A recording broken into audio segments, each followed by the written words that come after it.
आपका। मैं हूं योगेंद्र, आप देख रहे हैं खास खबर। और खास खबर में हम बात करेंगे राजस्थान के थप्पड़ कांड की। 13 नवंबर को राजस्थान में 7 विधानसभा सीट के लिए बाई इलेक्शन के लिए वोटिंग हुई और वोटिंग के दरमियान ही देवली उनियारा सीट पर निर्दलीय उम्मीदवार नरेश मीणा ने एसडीएम को थप्पड़ जड़ दिया। मामला यहीं तक नहीं रहा क्योंकि वो कार्यपालक मजिस्ट्रेट भी थे और उसके बाद नरेश मीणा की गिरफ्तारी की तैयारी की गई। लेकिन जैसे ही भनक उसके समर्थकों को लगी, वहां पे जो गांव है जो आप स्क्रीन पे देख रहे हैं, वहां उनके समर्थक इकट्ठा होना शुरू हुए और फिर क्या था जो बवाल कटा। 30 बाइकें जला दी गई, 4 पुलिस की गाड़ियां फूंक दी गई और कई दुकानों मकानों में आगजनी की घटनाओं को अंजाम दिया गया। और यह सब कुछ हुआ पुलिस और प्रशासन के सामने। आंसू गैस के गोले छोड़े गए, लाठीचार्ज किया गया, लेकिन समर्थकों ने भी जमकर बवाल काटा। रोचक तथ्य यह रहा कि 9:50 पर नरेश मीणा को गिरफ्तार कर लिया गया और उसके बाद लगभग 10:15 साढ़े 10 बजे और रफू चक्कर हो गए। और दुस्साहस देखे कि अगले दिन सुबह समर्थकों के साथ उसी जगह पर धरने पे आकर के बैठ गए। बाद में उन्हें गिरफ्तार किया गया, मीडिया से बातचीत की, समर्थकों ने जगह जगह रास्ते रोके, आगजनी की और कुछ मीडिया कर्मियों के साथ भी मारपीट की शिकायतें सामने आई हैं। खैर चलिए, अब इसके कानूनी पक्ष की बात करेंगे। नरेश मीणा के खिलाफ 23 मुकदमे पहले से चल रहे हैं। 10 धाराओं में उनके खिलाफ एफआईआर दर्ज की गई है। उस एफआईआर की कॉपी आप जन टीवी पर आप देख सकेंगे। यह एक्सक्लूसिव एफआईआर की कॉपी आप देख सकते हैं जन टीवी पर। और हमारे साथ इस पूरे मुद्दे पर चर्चा करने के लिए राजस्थान पुलिस सेवा के पूर्व अधिकारी योगेंद्र जोशी जी जुड़ रहे हैं और हमारे साथ राजस्थान उच्च न्यायालय के एडवोकेट राजेश मूथा साहब हमारे साथ में जुड़े हुए हैं। हमारे साथ आरएएस एसोसिएशन से और प्रशासनिक सेवा के अधिकारी भी जुड़ रहे हैं। चलिए, मैं मूथा साहब आपके पास में आना चाहूंगा। कानून क्या कहता है ऐसे मौके पे एक लोक सेवक पर हाथ उठा देना, खासकर वो भी इलेक्शन के दरमियान? अभी हमने देखा है कि 10 धाराओं में उनके खिलाफ मुकदमा दर्ज किया गया है, 8 नए कानून की धाराएं हैं और 2 पुराने कानून की धाराएं हैं। तो चलिए, मैं मूथा साहब आपके पास में आऊंगा। मैं हमारे साथ योगेंद्र जोशी साहब जुड़े हुए हैं, मैं एक बार उनके पास में जाना चाहूंगा। जोशी साहब, सुन पा रहे हैं आप मुझे?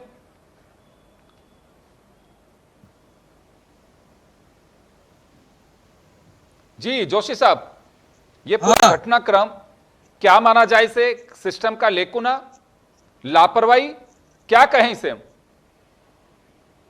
देखिए योगेंद्र जी, एक तो सबसे पहले है राजनीति में गिरावट बहुत ज्यादा आ गई। ये क्या है, चुनाव लड़ते अपने बल पे हैं लेकिन गुस्सा निकालते हैं प्रशासन पे। और एसडीएम के चांटा मारना ये बहुत बड़ी बात है। इसी प्रकार कई बार ये आपको अजमेर का एक मसला याद होगा, वहां पर एक एसपी के चांटा मार दिया गया था जिसमें उनको भूतपूर्व एमएलए को 3 साल की या 2 साल की सजा हुई थी अभी कुछ दिन पहले। तो बात यह है कि ये जो लोकुना है, ये लोकुना ये है कि कॉग्निजेबल ऑफेंस घटित हो गया था, उसने एसडीएम के चांटा मार दिया और चांटा मारने के बाद भी वो बाहर निकल के चले गए। पुलिस के डीवाईएसपी खड़े हैं, पुलिस का जाब्ता खड़ा हुआ है और उन्होंने उसको गिरफ्तार नहीं किया। मैं ये कह रहा हूं कि कानून आप किसी भी प्रकार से कितने भी गंभीर प्रकृति के कानून बना लीजिए, कानून लागू करने वाला अगर लागू करेगा तब होगा ना। कानून के दांत थोड़ी होते हैं, कानून के हाथ पैर थोड़ी होते हैं। वो जो प्रशासनिक अधिकारी है वही उनके हाथ पैर और वही है।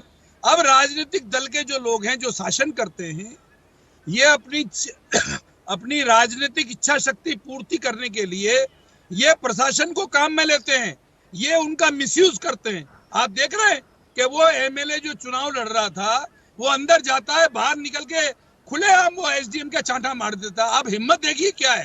तो ये क्या है, हमारा जो प्रजातंत्र है ये धीरे धीरे गर्त में जा रहा है और अधिकारी हैं, नेता हैं, ये नहीं सोच रहे हैं कि यार ये क्या होगा आगे चल के।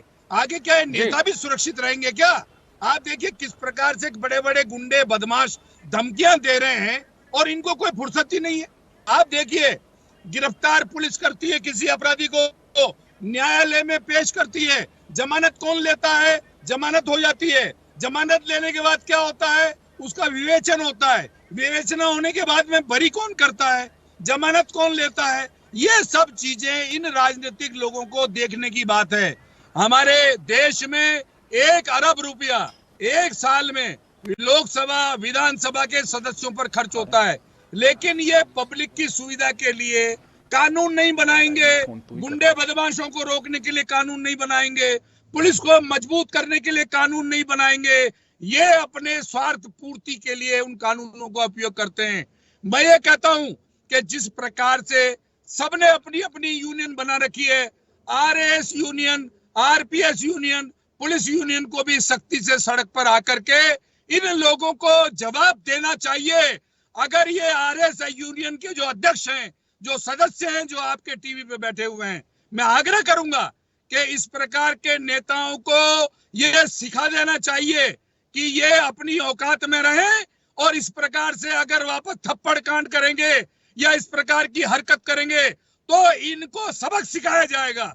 प्रशासनिक अधिकारी इनको ढीला छोड़ देते हैं, इनकी गलतियों को माफ कर देते हैं। ये राजनीतिक लोग एक्सपर्ट नहीं होते, इनको जानकारी कुछ नहीं होती है, इनको चलाने वाले ये आईएएस, आरएएस, आरपीएस अधिकारी होते हैं।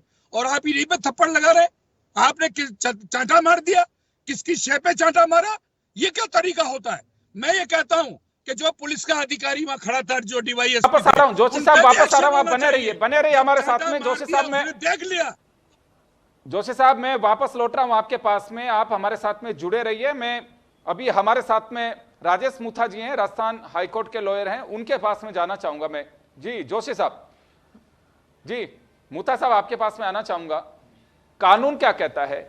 ऐसे जो घटनाक्रम होते हैं, और ये तो एक सिलसिला सा हो गया कि कभी किसी के साथ में थप्पड़ मार देना, और क्या विधि आयोग की भी रिपोर्ट है, फास्ट ट्रैक पे मुकदमे किए जाने चाहिए ताकि जिसके खिलाफ कार्रवाई की जाए वो की जा सकती है। 1983 में अपराध को राजनीति में कैसा रोका जाए, इसके प्रयास किए गए, लेकिन क्या लगता है आपको कुछ असर हो पा रहा है? फास्ट मुकदमे नहीं होंगे जब तक ये इसी तरह से चलेगा। अभी नरेश मीणा खिलाफ 23 मुकदमे हैं, अगले को कोई डर नहीं है, वो देख रहा है कि ट्रायल में पता नहीं कब नंबर आएगा, जब तक मेरा काम चलता रहेगा। जब तक आप सजा नहीं सुना देते हो तब तक आप उन्हें चुनाव लड़ने से नहीं रोक सकते। तो क्या कोई कानून में बदलाव की जरूरत है या सिस्टम को सुधारना होगा? कल की घटना वास्तव में स्वस्थ प्रजातंत्र को शर्मसार कर देने वाली घटना है। निष्पक्ष चुनाव और निष्पक्ष लोकतंत्र के सिर पर लगाए धब्बा निश्चित रूप से इस बात को सोचने पर मजबूर कर देता है कि क्या हम एक स्वस्थ लोकतंत्र में, एक ऐसे प्रजातंत्र में जी रहे हैं जहां निष्पक्ष और स्वस्थ तरीके से प्रजातंत्र में चुनाव आयोजित हो रहे हैं। वर्तमान समय में जो कानूनी व्यवस्था है और पुलिस ने जो मुकदमे जिन धाराओं में दर्ज किए हैं, मुझे लगता है कि वो धाराएं इस तरीके का कोई संदेश समाज में या अपराधी को नहीं देगी कि आने वाला कोई व्यक्ति उससे डर कर या भय करके कि इस तरह की घटनाएं नहीं दोहराए। सेक्शन 131 और 132 जो भारतीय लोक प्रतिनिधित्व अधिनियम है, उसमें यदि चुनाव के दौरान कोई डिसऑर्डरली कंडक्ट करता है तो उसमें केवल मात्र 3 माह की सज़ा और पेनल्टी का प्रावधान है। इसके अतिरिक्त भारतीय न्याय संहिता 2023 में पुलिस ने जो मुकदमे दर्ज किए हैं उसमें गहन धारा 109 जोड़ी, जो हत्या करने का प्रयत्न है, वो जोड़ी गई है। बाकी धाराएं वॉलंटरी कॉजिंग ग्रीवियस हर्ट और उनके लिए जोड़ी गई है। लेकिन कानून इन सब अपराध को तय करने में समय लग जाएगा, और समय के साथ साथ लगता है कि जो अपराध की जो एक होनी चाहिए भय, वो भी धीरे धीरे कम हो जाता है। 1983 में राजनीति के अपराधीकरण पर मोहरा समिति का गठन किया गया था। उसके बाद विधि आयोग ने 2014 में अपनी रिपोर्ट दी और राजनीति का अपराधीकरण करने पर अपनी सिफारिशें दी थी। और वर्तमान समय में यदि किसी व्यक्ति के ऊपर कोई आरोप तय किया जाता है, उस आरोप तय करने के चुनाव लड़ने से पूर्व यदि 1 साल तक कोई आरोप तय होता है तो अपराधी चुनाव नहीं लड़ता है। लेकिन दुर्भाग्य से वह व्यक्ति उस आदेश को उच्च न्यायालय में या अन्य न्यायालय में चुनौती दे देते हैं और उनके लिए वापस रास्ता खुल जाता है। तो मेरी विनम्र राय में कानून को सख्त बनाने की आवश्यकता है। जो इस तरह के चुनाव के दौरान मिसहैंडलिंग होती है उसके ऊपर सख्ती से निमटना चाहिए। कानूनी प्रावधान को संशोधन करने की इसमें आवश्यकता है। दुर्भाग्य से पुलिस ने इसमें सेक्शन 171 जो है भारतीय न्याय संहिता का, जो मिस हैंडलिंग ड्यूरिंग इलेक्शंस का प्रोविज़न होता है, वो इसमें धारा पुलिस ने जोड़ी नहीं है। शायद संभवतया आगे जब इस बात की जांच होगी, इन्वेस्टिगेशन होगा, तो संभवतः पुलिस इस बात को जोड़े। लेकिन वर्तमान समय में लगता है कि जो अपराध के लिए धाराएं बनी हुई है, इस तरह के चुनाव में जो अपराध होती है, मिस हैंडलिंग होती है, वो धाराएं लगता है कि अपर्याप्त है।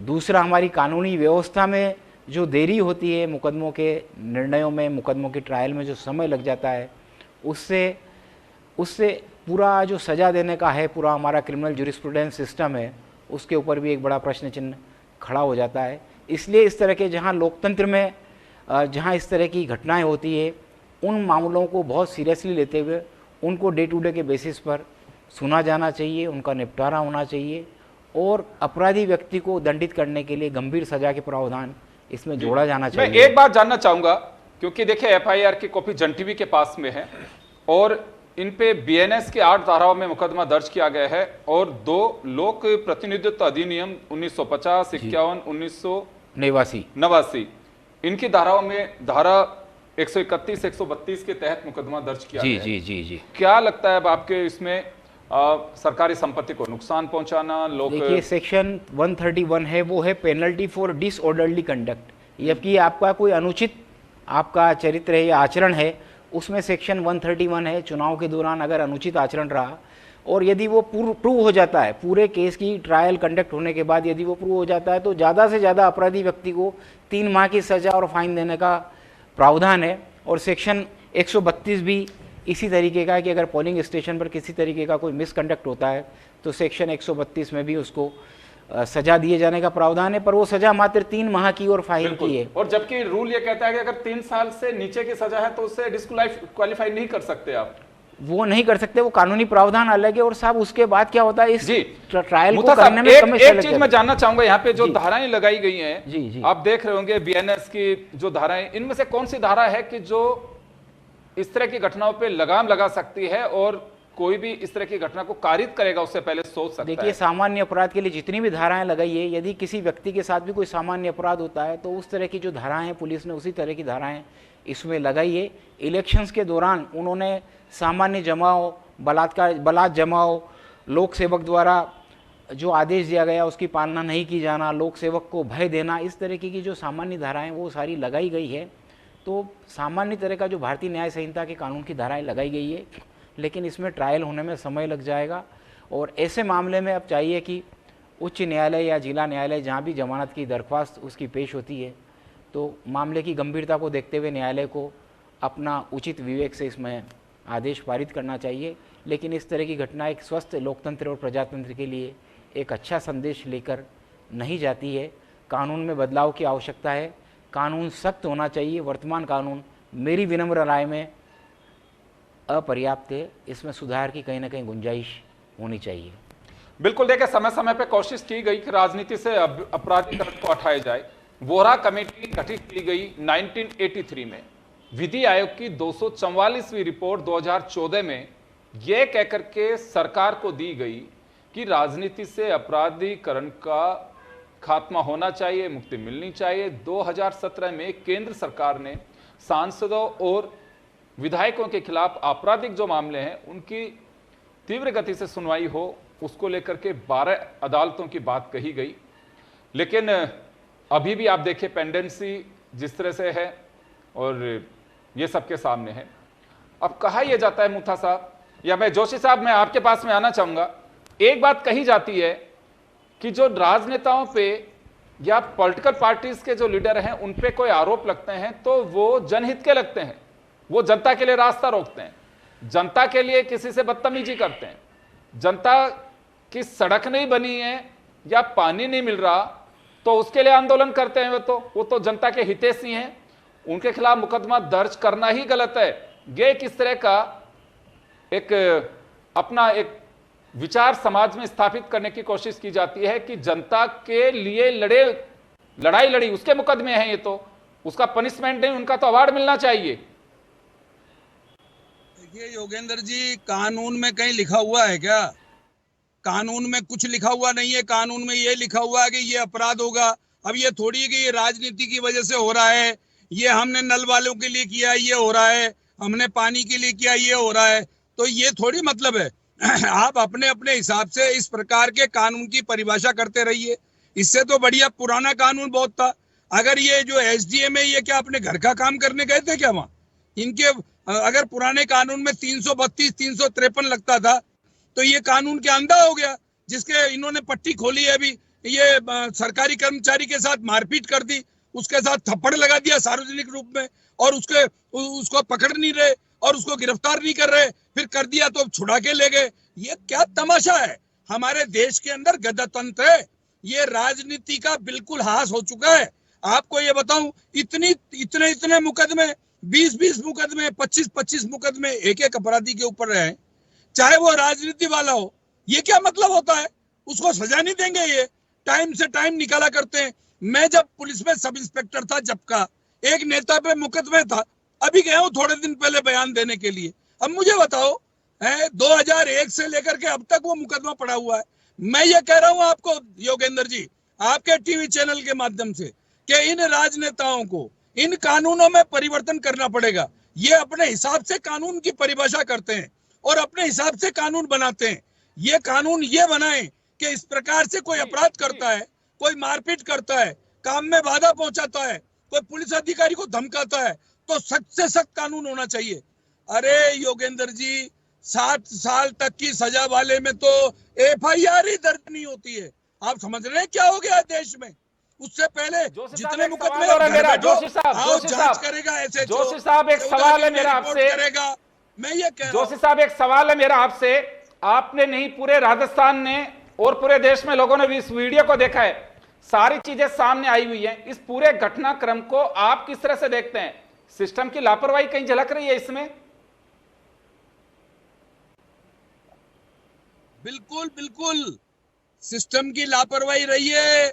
जब उसने चांटा मार दिया, पुलिस के DYSP खड़े हैं, पुलिस वाले खड़े हैं, उसे तुरंत अरेस्ट करना चाहिए था। ये कहां लिखा हुआ है, कहां देखा हुआ है कि अगर वो MLA का चुनाव लड़ रहा है तो उसको पकड़ेंगे नहीं? उसने कॉग्निजेबल ऑफेंस किया है, उसने एक ड्यूटी पर SDM को चांटा मारा है और फिर उसके बाद धक्का मुक्की करके भाग गया है, तो क्या पकड़ के उसको गिरफ्तार नहीं कर सकते?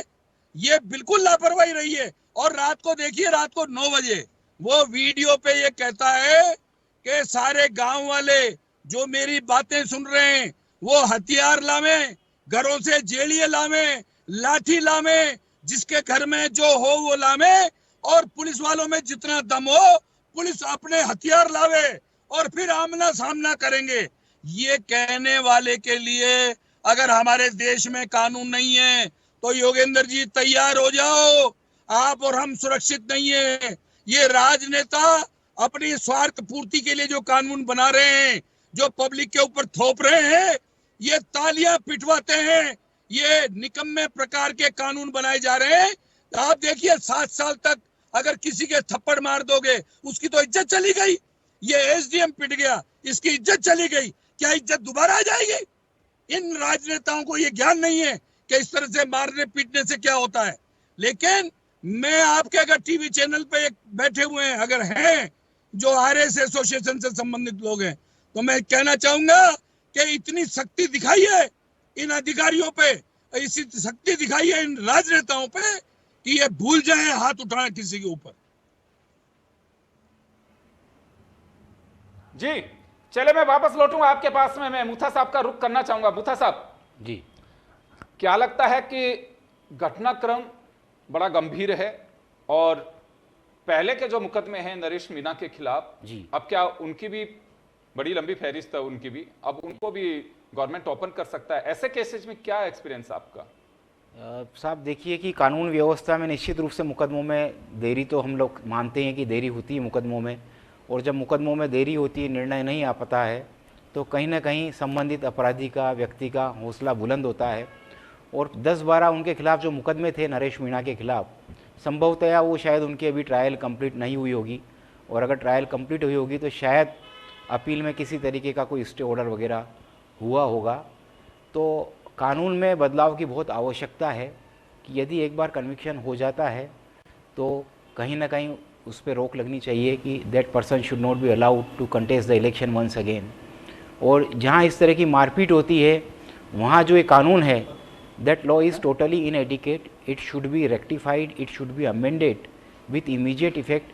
क्योंकि इस तरीके का कानून जो सिंपल है वो किसी तरह का कोई भय पैदा नहीं करता है और न ही उससे संबंधित अपराधी के मन में कोई डर या आशंका पैदा होती है। निश्चित रूप से ये घटना हमारे प्रजातंत्र के माथे पर एक काला धब्बा है। इस तरह की घटनाओं एक स्वस्थ समाज के लिए अच्छी नहीं कही जा सकती है। इस पे विधायिका को गंभीरता से विचार करना चाहिए और लोक प्रतिनिधित्व अधिनियम की धाराओं में बेहद गहनता से। मैं एक बात जानना चाहूंगा, मैं कई बार ये बात अभी योगेंद्र जोशी साहब से भी मैं पूछ रहा था। जी। मैं कई बार जो पॉलिटिकल पार्टीज में खासकर यंग जनरेशन के नेता होते हैं, पुराने होते हैं, उनसे पूछते भी आपके खिलाफ इतने मुकदमे हैं साहब, तो उनका कहना होता है कि साहब हमने पानी नहीं मिला तो रास्ता रोका, कि हम पे तो आरोप लगते हैं कि आपके खिलाफ ये मुकदमा दर्ज हो गया, अगर किसी के साथ में न्याय हो नहीं हो रहा तो हमें जनता के लिए लड़ना पड़ता है, और ये अपराध अगर इस तरह के अपराध की नजर में आते हैं तो ऐसे अपराध हम करते रहेंगे। आप सुनते भी होंगे, सार्वजनिक रूप से कई बार बयान देते हैं, किसी भी और उसकी तरीके हमें का कोई परवाह नहीं है, अगर हमें हमारे खिलाफ कोई केस भी दर्ज होगा तो होने दीजिए, कोई फर्क नहीं पड़ रहा, ये एक वो कहा जाता है। तो ऐसे केसेज में क्या लगता है आपको कि जो जिम्मेदार हैं, जिनके कंधों पे जिम्मेदारी है कि आपको पानी सप्लाई देनी है या दूसरे काम करने दें, उन्हें भी गंभीरता से देखना होगा? देखिए साहब, बेसिकली कारण तो ये है कि क्यों इस तरह की घटनाएं जन्म लेती है। हम उसकी अगर गहराई में जाएं तो कहीं ना कहीं कोई व्यक्ति अपने कर्तव्य से कहीं ना कहीं भाग रहा है या पलायन कर रहा है, या उसकी जो जिम्मेदारी है उसका कोई निर्वहन नहीं कर रहा है, तो आम जनता को सड़क पर आना पड़ता है, आंदोलन करने पर उतारू होना पड़ता है। पर इसका अर्थ ये नहीं है कि हम कानून को अपने हाथ में ले लें या अपराध करने पर मजबूर हो जाएं। तो अपराध करने वाला व्यक्ति भी उतना ही जिम्मेदार है, लेकिन जिस व्यक्ति ने अपने कर्तव्यों का पालन नहीं किया है, अपनी जिम्मेदारी को नहीं माना है, वो भी उतना ही अपराधी है जितना किसी व्यक्ति ने अपराध किया है। यदि समय पर सड़क ठीक हो जाए, समय पर पानी आ जाए, समय पर बिजली हो जाए, तो किसी व्यक्ति को क्यों आंदोलन करने की, सड़क पर उतरने की या दबाव बनाने की आवश्यकता होती है? तो मेरा मानना है कि कहीं ना कहीं हमको अपने नैतिक आचरण को भी इसमें देखना और समझना पड़ेगा कि हमको जो जिम्मेदारी यदि किसी भी व्यवस्था के माध्यम से मिली है तो हम उसका पालन करें। कहीं ना कहीं यदि कोई परेशानी होती है तो संबंधित व्यक्ति आंदोलन करते हैं या अपनी बात पहुंचाते हैं। तो सिक्के का दूसरा पहलू ये है कि जो भी व्यक्ति जिस तरीके की व्यवस्था उसको दी गई है उसका निर्वहन करे, ताकि किसी अन्य व्यक्ति को उसका निर्वहन करने के लिए प्रेशर बनाने के लिए न्यायालय की या किसी अन्य तरीके से किसी अपराध की व्यवस्था का सहारा नहीं लेना पड़े। परंतु मेरा व्यक्तिगत मानना यह है कि यदि कोई अव्यवस्था भी है, यदि किसी भी तरह के बदलाव की भी ज़रूरत है, तो उसके लिए अपराध कारित नहीं किया जाना चाहिए। उसके लिए उच्च न्यायालय में जनहित याचिका दायर की जा सकती है या शांतिपूर्ण तरीके से गांधीगिरी के माध्यम से अपनी बात को कहा जा सकता है। लेकिन मुथा साहब, वर्तमान दौर में गांधी जी का ये चल पाता है कि कोई गांधी जी या गांधीवादी तरीके से सुनवाई हो पाती है? निश्चित रूप मैं से कई बार देखता हूं, मैं दो चीजें एक नोट कर रहा हूं पिछले काफी समय से। एक तो जाति समाज का प्रेशर कितना है आप पे।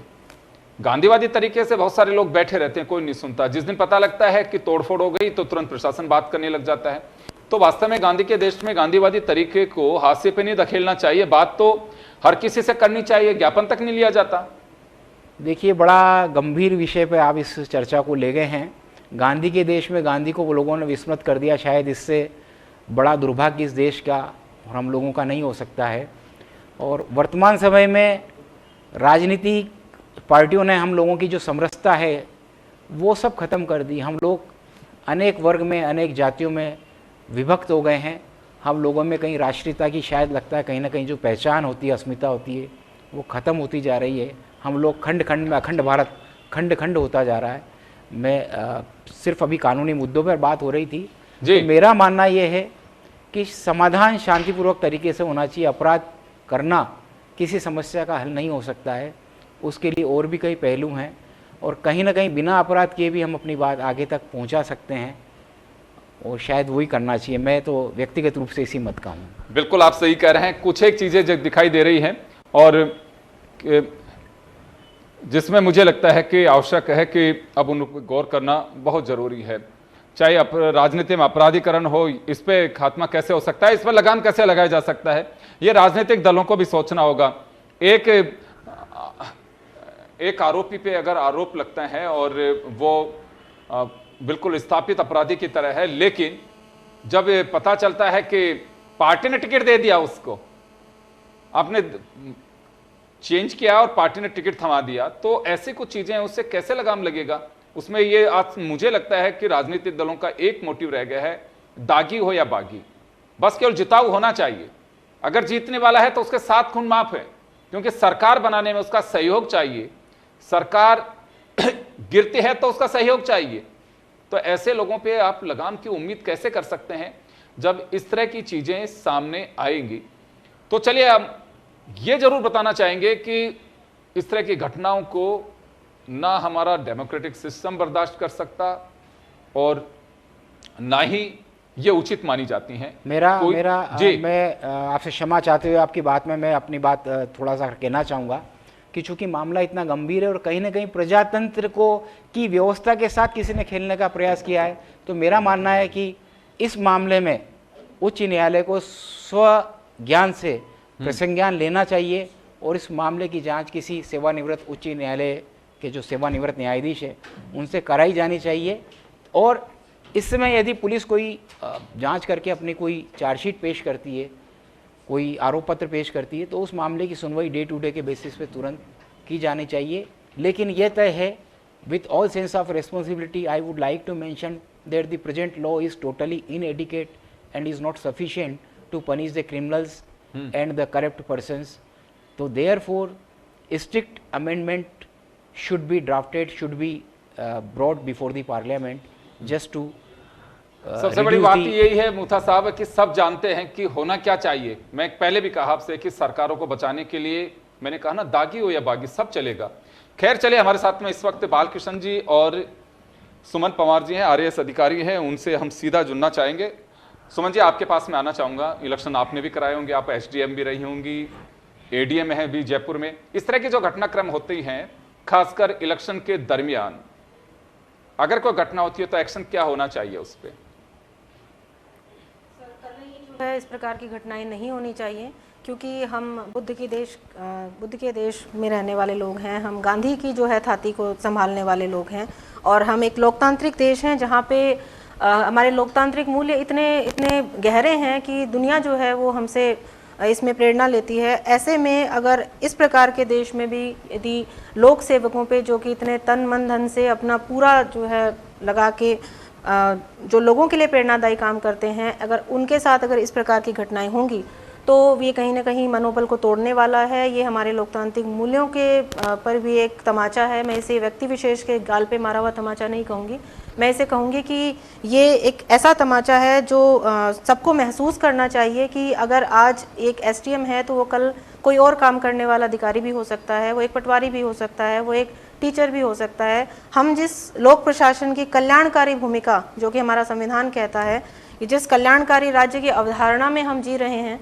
उस पर ये प्रश्न चिन्ह लगाएगा इस प्रकार की घटनाएं, तो हम इनकी कड़ी निंदा करते हैं। इसके साथ ही हम ये भी चाहते हैं कि इस पे कठोर कार्रवाई हो। जैसा कि वकील साहब ने भी कहा कि वर्तमान के जो कानून हैं अभी हैं, लेकिन फिर भी उनको इतने कठोर बनाए जाएं कि कोई इस प्रकार की घटनाएं करने के बारे में सोचे भी ना। चलिए, बालकृष्ण तिवारी साहब हमारे साथ में जुड़े हैं। सर, मैं आपके पास में आना चाहूंगा। ऐसी जो घटनाएं होती हैं, कानून बना हुआ हमारा, बीएनएस में भी इसका उल्लेख कर दिया है पहले के कानून का, लेकिन इलेक्शन कमीशन के माध्यम से चुनाव होते हैं, बाकायदा उसकी सारी, और जो ड्यूटी करता है वो कार्यपालक मजिस्ट्रेट भी होता है, उसे न्यायिक अधिकार भी उस समय प्राप्त होते हैं। घटना हुई है, ये इसे खारिज नहीं किया जा सकता, लेकिन राइट्स क्या होते हैं जो वहां पे मौके पे एसडीएम है या एडीएम है या कोई भी है, किसी भी लोक सेवक के साथ अगर इस तरह की घटना होती है तो क्या राइट्स हैं आपके पास में? सामान्य तौर पे तो जो राज्य कार्य में बाधा डालना जी, ये सामान्य प्रचलित हैं। तो जो इसमें प्रथम दृष्टया जो कठोरतम कार्रवाई तो उसी के तहत होगी। जो चुनाव की कार्रवाई है, जो चुनाव के नियम हैं, लोक प्रतिनिधि अधिनियम के नियम हैं, वो इतने कारगर इसमें नहीं हो पाएंगे। इशू जैसा वकील साहब ने कहा कि दोनों में अमेंडमेंट की जरूरत है जी, दोनों में। लोक प्रतिनिधि अधिनियम में भी अगर ऐसी घटना होती है किसी लोक सेवक के विरुद्ध कोई करता है, कारित करता है, और साथ ही साथ जो एग्जिस्टिंग कानून हैं कि राजकार्य में बाधा, किसी कर्मचारी किसी अधिकारी के विरुद्ध कोई कार्रवाई कर रहा है तो उसके विरुद्ध जो प्रचलित नियम है उससे भी बढ़ करके अभी डिफरेंट सेक्शंस को सरकारों ने प्रोटेक्शन एक्ट दिए हैं, जैसे डॉक्टर्स को दिए गए, साथ ही साथ वकील साहिबानों को दिए गए। उसी तरह का एक प्रोटेक्शन एक्ट गवर्नमेंट कर्मचारियों को, गवर्नमेंट ऑफिशियल्स को when they are performing their duty. और जो सबसे बड़ी बात मैं तो इसको ये कहूँगा कि ये पर्सनल डिग्निटी को भी चैलेंज किया गया है, पोस्ट की डिग्निटी को चैलेंज किया गया है। तो आप इसको सोसाइटी का एक रिफ्लेक्शन है, लगता है ना कि हम वही अधिकारी भी जो है तो सोसाइटी का ही सेक्शन का है। कल को ये घटना उन्हीं कैंडिडेट के किसी लड़के के साथ हो जाती, अगर वो ड्यूटी परफॉर्म कर रहा होता तो फिर उनको कैसा महसूस होता।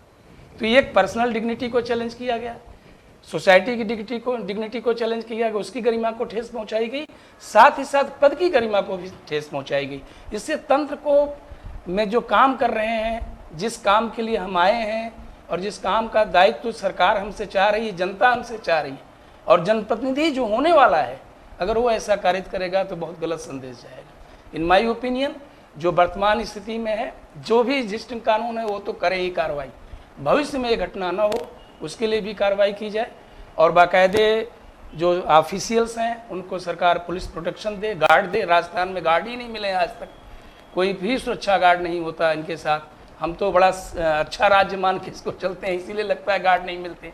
अन्य राज्यों में तो न्यूसेंस है इसलिए वहाँ गार्ड मिलते हैं।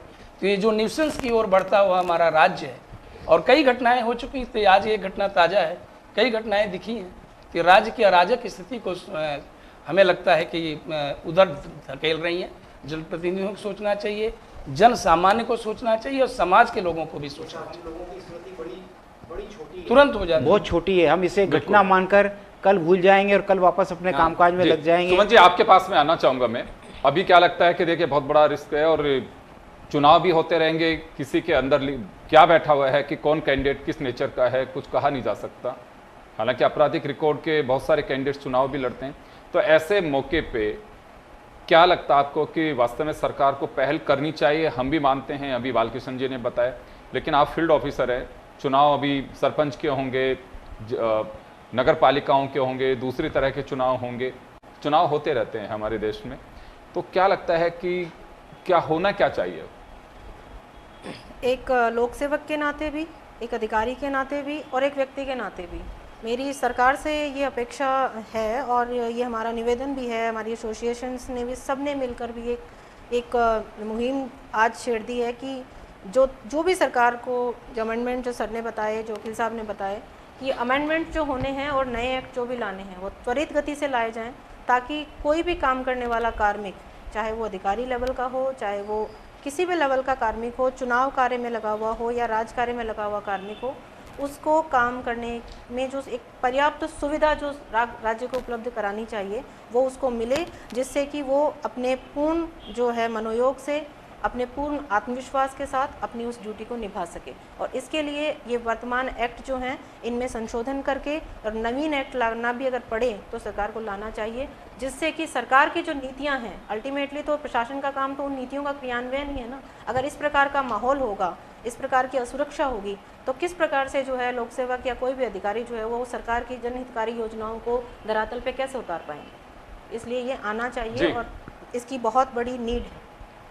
चले, मैं माफी चाहूंगा, बहुत बड़ी चर्चा का एक मुद्दा है, इस पे हो सकती है, लेकिन समय सीमा का ध्यान रखना होगा।